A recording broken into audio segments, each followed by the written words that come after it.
Bom, então, nesse bloco a gente vai apresentar quais os requisitos da solda quando é necessário unir materiais, tá? E aí a gente tem que começar a pensar, né? O que o projeto determina? Quais são os materiais, quais são as espessuras, as formas, a qualidade, o que o cliente quer, né? A produtividade, menor custo. Então, realmente, a gente viu que a gente tem equipamentos diferentes, vou ter requisitos diferentes. Se eu quero unir os materiais, quais são os requisitos? Eu posso ter um tubo, que é um pipeline, que está operando na neve. Então, ele deve ter um requisito diferente de um tubo que é um riser que só passa o mar dentro, mas ele sequer é pressurizado.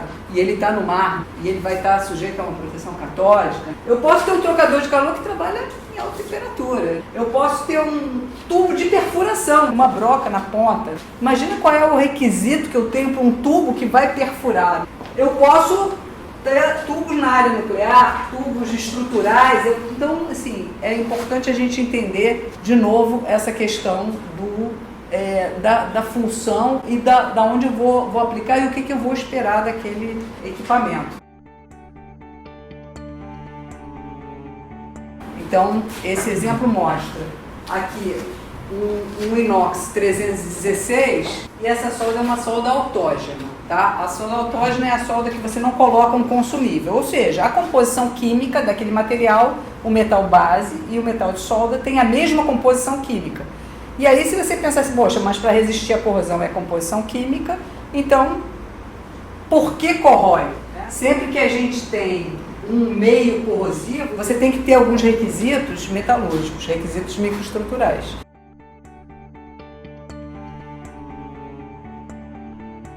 E nesse caso aí, especificamente, é a quantidade de ferrita. Tudo depende da sua aplicação. Então, aonde você vai usar? Para você pensar em quais os requisitos que você vai ter que ter lá na sua solda. Tá?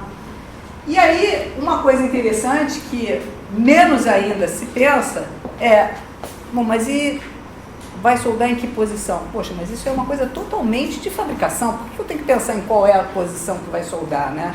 Mas metalurgicamente, a mudança de posição muda tudo. Se o seu material e a sua condição, elas são muito suscetíveis às variações de aporte de calor, então você tem que começar a pensar como você vai evitar o problema, e isso talvez seja realmente uma coisa que você tem que pensar lá atrás, e não na hora só de você estar montando. Então, o projeto, de novo, né? Solicitações mecânicas, quais são as propriedades que eu preciso, resistência mecânica, resistência à fadiga, tenacidade. Nas temperaturas, tenacidade para baixa temperatura, resistência ao calor para alta, e o ambiente, resistência à corrosão ou resistência ao desgaste. Tá? E aí eu penso, quais são os requisitos do projeto? E aí, bom, eu tenho os requisitos do projeto, e são os requisitos do projeto que vão me dizer quais são os requisitos da solda. E são os requisitos da solda que vão me dizer quais são os requisitos da soldagem, né? Porque a soldagem é a operação para obter uma solda que tem que estar num projeto que tem requisitos, né? Então, muitas vezes a gente pensa no projeto do equipamento e o projeto da junta soldada, como é que é? Então, assim, é como se falou, né? Você pode ter uma engenharia industrial que vai definir toda uma questão ligada à soldagem, né? Que vai estar atendendo ao seu projeto do equipamento, mas que ninguém lá no projeto pensou naquilo antes. O projeto, ele só vai querer saber se eu tenho, a gente está falando aqui de solda de união, né? Então, quando você está fazendo uma união, você tem que saber se aquela união, ela precisa ter uma resistência mecânica. Eu posso ter uma junta, que é uma junta de penetração total, porque aquela região de solda tem que resistir exatamente igual ao resto do material. Essa é uma junta de penetração total. Mas eu posso ter uma junta de penetração parcial. Se eu tiver uma junta de penetração parcial, eu tenho que ter um determinado tamanho de fusão ali na solda, um tamanho de penetração, né? E aquele tamanho é o que é usado no meu cálculo lá do projeto, tá? Eu posso ter juntas de topo, junta em ângulo, junta sobreposta, posso ter uma solda de filete, onde eu tenho só um pedacinho soldado, e aí esse triangulinho é o que vai me dar a resistência mecânica. Soldas de penetração parcial, o pessoal muitas vezes rejeita, né? Então essa aqui foi uma solda rejeitada num ultrassom, mas era uma junta de penetração parcial, né?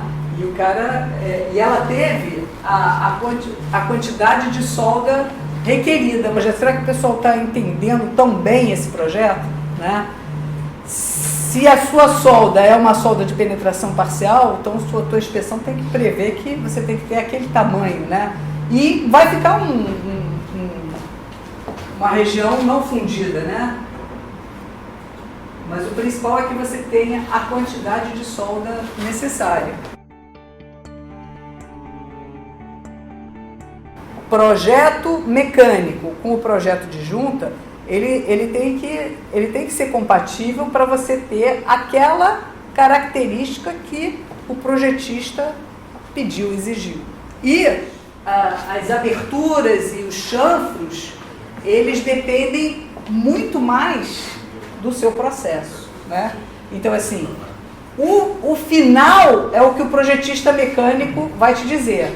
Mas o quanto que você tem que ter de abertura depende do processo que você vai usar. Se você vai usar um processo arco submerso, você vai ter uma abertura. Se você vai usar um MIG, vai ter abertura, eletrodo vai ter outra abertura.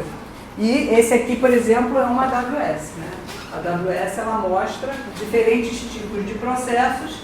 Nessa tua configuração, ele vai te dar diferentes aberturas.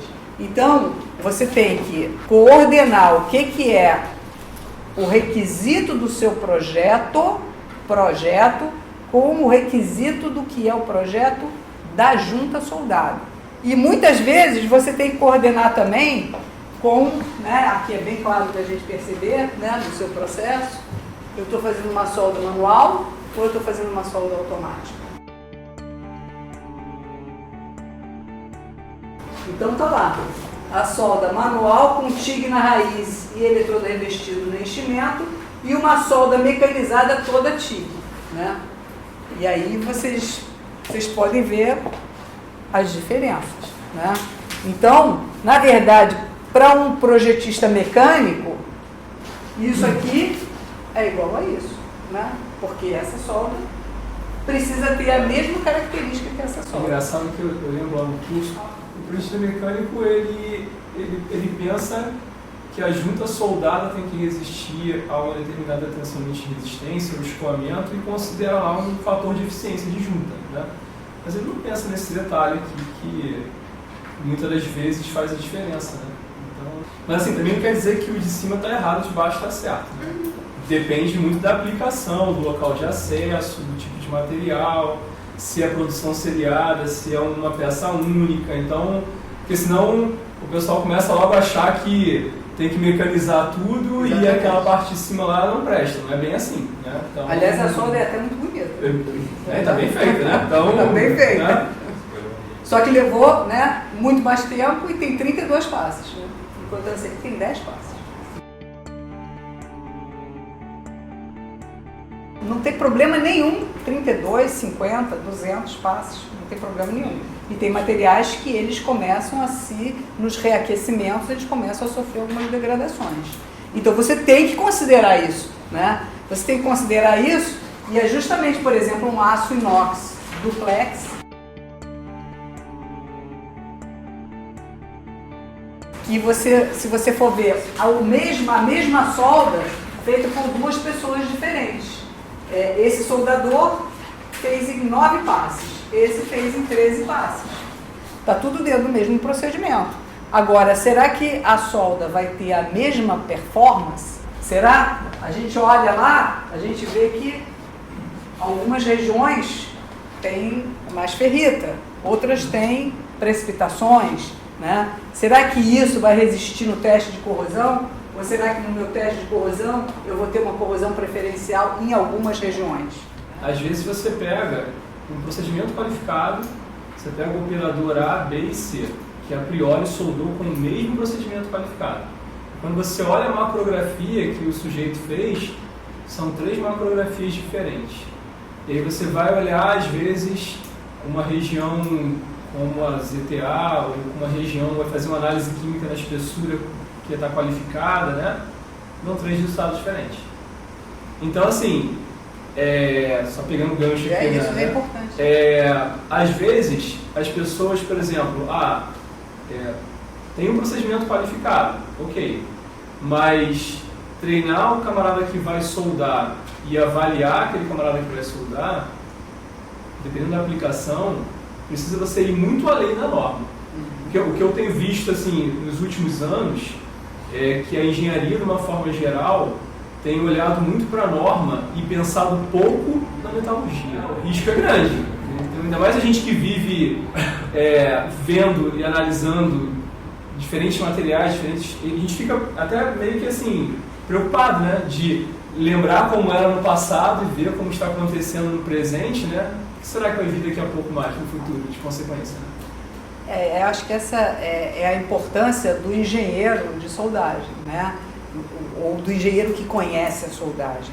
Porque, por exemplo, se faz diferença você soldar daquela forma ou dessa forma, você já tinha que ter previsto antes. E você já deveria ter dado limites para a aceitação. Às vezes o pessoal pega o seu melhor soldador para qualificar o seu procedimento. Faz diferença? Porque às vezes não faz diferença. Se não faz diferença, você está tranquilo. Mas se fizer diferença, você está na água, né? Nesse caso aqui, do caso do duplex, ele tem um limite mínimo de aporte e máximo de aporte. O mínimo de aporte, né, se você for ver, um passe muito fininho e que resfriou muito rápido, vai te dar mais ferrita. E aí, em reaquecimentos, ele vai dar mais precipitações, né? Então, você vai ter austenita secundária, precipitados, e aí você acaba tendo corrosão. Então, no caso do duplex, você tem o aporte mínimo e o aporte máximo, né? Porque às vezes a gente em metalurgia pensa assim, poxa, quanto menor o aporte, melhor, né? É aporte máximo. Ninguém pensa lá. Ninguém pensa, mas... Ninguém pensa. Isso, exatamente. Só que para o duplex, o buraco é mais embaixo. Exatamente. Especificamente no caso do duplex, que ele tem a transformação dele depende de uma velocidade de resfriamento. Se você resfria muito rápido, ele acaba retendo aquela estrutura ferrítica e ele acaba dando corrosão. Uma coisa interessante é o seguinte, que assim, então se a gente automatizar, tá tudo perfeito, né? Aí, olha essa automatização. Essa automatização era entre um material que é controle de dureza, né? Um forjado e um tubo, né? É um flange e um tubo. Nesse material aqui você tem que ter o controle de dureza. Aí você vê o seguinte, tudo que você precisa controlar é a dureza na zona afetada. E aí você dá um último passo, que é um passo de revenimento. Só que o cara deu o passo de revenimento no lado errado. Então ele viu o passo de revenimento em cima do material. Então ele não reveniu, ele temperou, na verdade. Então ele fez todo o contrário do que deveria ter sido feito e foi uma solda automática. Quando a gente vai definir o requisito de uma solda de união, é importante a gente entender qual é a aplicação, o carregamento do material, os meios, se a gente está trabalhando com meios agressivos, e entender também como vai ser fabricado. Tá?